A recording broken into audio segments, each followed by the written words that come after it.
What really happened during the fall of Rome? On an August night in 410 CE, city gates opened and the Visigoths poured into Rome. For 3 days they plundered the capital, an act unthinkable for 8 centuries. The world gasped, had Rome fallen? Yet the empire would stagger on in the west for another 66 years, past generals, usurpers, and kings, until a teenage emperor surrendered his diadem to a Germanic warlord in Ravenna. But even that famous moment in 476 raises a thornier question. Did Rome truly fall, or did it transform into something new? For centuries, the archetypal story of decline was told by Edward Gibbon, who blamed loss of civic virtue and the corrosive role he ascribed to Christianity for sapping Rome's resilience against barbarian invasions. Elegant, sweeping, and controversial, his Decline and Fall set the template for how many still imagine Rome's end. In the late 20th century, a revolution in scholarship reframed the era as late antiquity, a period of transformation more than decay. Peter Brown and those he influenced urged us to see cultural reinvention, not civilizational collapse. The very term fall came under suspicion, but not all agreed. Brian Ward Perkins and Peter Heather pushed back. The West's 5th century unraveling was violent. Material standards collapsed, and a central state that had held Europe together simply ceased to exist. The evidence from smashed supply networks to reduced craft production points to catastrophe in the West, even as elements of Romanness endured. By the 4th century, Rome was still a sophisticated fiscal military machine.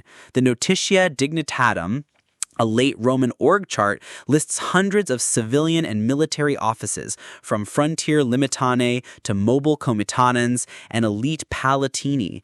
It reveals a sprawling but coherent bureaucracy designed to feed armies, man frontiers, and move emperors across a continental stage. Behind the army stood the tax state. Diocletian's fiscal reforms, capitatio iugitatio, systematized assessments in kind and in coin, tying land, labor, and beasts to a cadaster that aimed to stabilize revenues.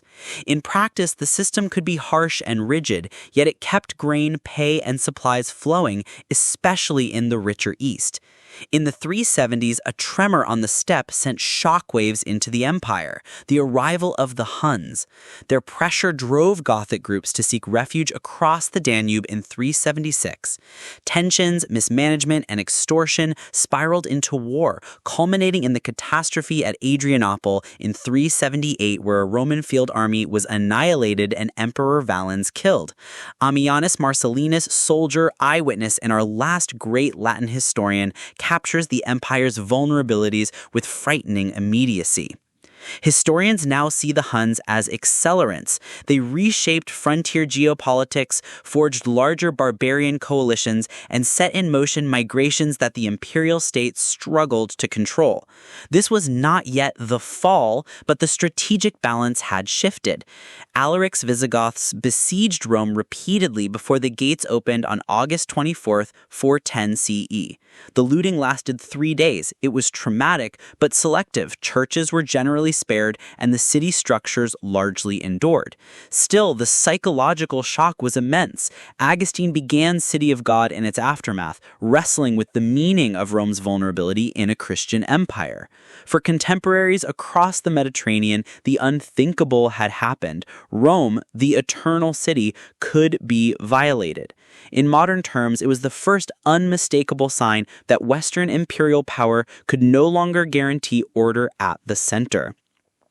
If 410 was shock, 439 was structural damage. After crossing into Africa in 429, the Vandals by Gaiseric seized Carthage in 439, Rome's second city in the west and the keystone of the Annona grain supply.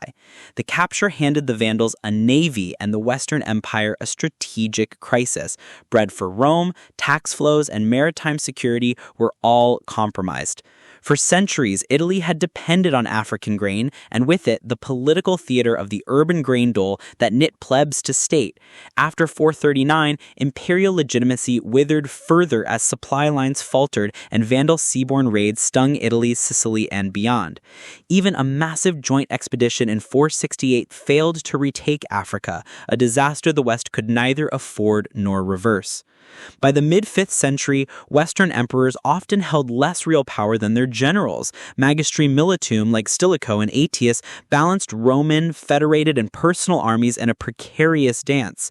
In this world, federati, barbarian allies settled on Roman soil and tied to the state by fodera, were indispensable yet destabilizing, their loyalties contingent on pay, prestige, and land. Scholars have debated how these treaties worked, whether hospitality meant billeting, tax sharing, or land division, and how much autonomy groups like the Visigoths enjoyed after 418. What's clear is that the empire's manpower crisis forced improvisation. Foreign warbands were woven into imperial defense even as they eroded central control. When Attila's Huns surged into Gaul in 451, Rome's survival hinged on coalition politics. Flavius Aetius, sometimes called the last Roman, knit Visigoths, Alans, and Roman forces into an army that met Attila on the Catalaunian plains. The battle was savage. Exact outcomes are disputed, but it checked the Huns' advance and bought the West precious time. 2 years later, Attila was dead. Within a decade, the Hunnic Confederation fractured. Yet the episode showed how dependent the West had become on federate strength and diplomatic finesse, Aetius's art, more than on a robust, centrally directed Roman field army. After 455, emperors became chess pieces. Ricimer, a game-maker general, deposed and installed rulers at will. In 475, the usurper Orestes elevated his teenage son as Romulus Augustulus, but could not meet the pay demands of powerful federated troops. The next year, their leader Odoacer deposed the boy emperor, sent the imperial insignia to Constantinople, and ruled Italy as Rex. A formal Western emperor would never sit in Rome again. For contemporaries, 476 marked a constitutional break. The Western court was gone, the Senate endured, administrative routines continued under a new master. But the central imperial authority that had unified the West for 500 years was extinct. If Rome fell, why did half of it endure? The Eastern Empire, heir to richer tax basins in Egypt, the Levant, and Anatolia, kept its fiscal court intact and fielded armies without bleeding its heartlands dry. Political crises occurred, but administrative depth, urban continuity, and maritime wealth sustained the state. Over time, the East became Byzantium, but that label hides a simple truth. It was the Roman Empire, materially and legally, 4 centuries more. Historians emphasize how post-Roman societies drew on Roman inheritance unevenly. While the West fragmented into successor kingdoms, the East institutionalized continuity and adopted. The survival was not inevitable. It was built on geography, revenue, and strategic coherence. Recent work recenters nature as a protagonist.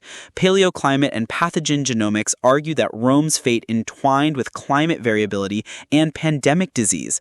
A Roman climatic optimum aided empire building, then the Antonine and Cyprianic plagues, climate transitions, and later the Justinianic pandemic changed demographics, fiscal capacity, and military resilience. In 536 to 547, a cluster of massive volcanic eruptions dimmed the sun and chilled the northern hemisphere, inaugurating the late antique Little Ice Age.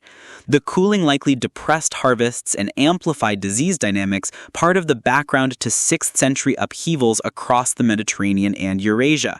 By 541 to 549, the Justinianic plague, confirmed by ancient DNA as Yersinia pestis, raged across the Mediterranean, spiking mortality and sapping state resources just as Justinian pursued reconquest in the West. Scholars debate the scale of its economic impact, but as an added stressor on already strained systems, it was costly and destabilizing. Archaeology shows that in many parts of the former Western Empire, material life contracted. Fine pottery distribution shrunk, tiled roofs, tiled hypocausts, and durable masonry construction diminished, coin circulation thinned. These are proxies for lost specialization, trade networks, and the fiscal muscle that once underwrote public works. Yet the story is not uniform. In some regions, say parts of Spain or southern Gaul, urban functions persisted under Gothic or Burgundian kings. Law codes adopted Roman precedents, and elites curated Roman identities.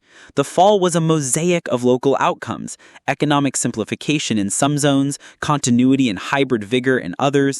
First, Rome did not die of one disease. The Western Empire succumbed to a cumulative syndrome: external shocks, internal political fragmentation, strategic losses, and a long squeeze on fiscal military capacity against a backdrop of environmental volatility and pandemics. Second, agency mattered.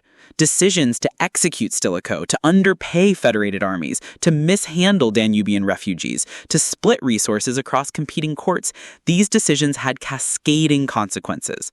The machine could still work, witness late 4th century recoveries in Aetius's coalition wars, but each recovery cost more than the last. Third, the fall is geographical. The East survived because of structural advantages: denser cities, maritime wealth, and more secure tax basins. The West's urban and fiscal core was more exposed to the loss of Africa, to continental war zones, and to elite fragmentation. Finally, fall and transformation are not mutually exclusive. The West did lose a central Roman state, living standards fell in many regions, but Roman law, language, Christianity, and administrative habits survived in successor polities.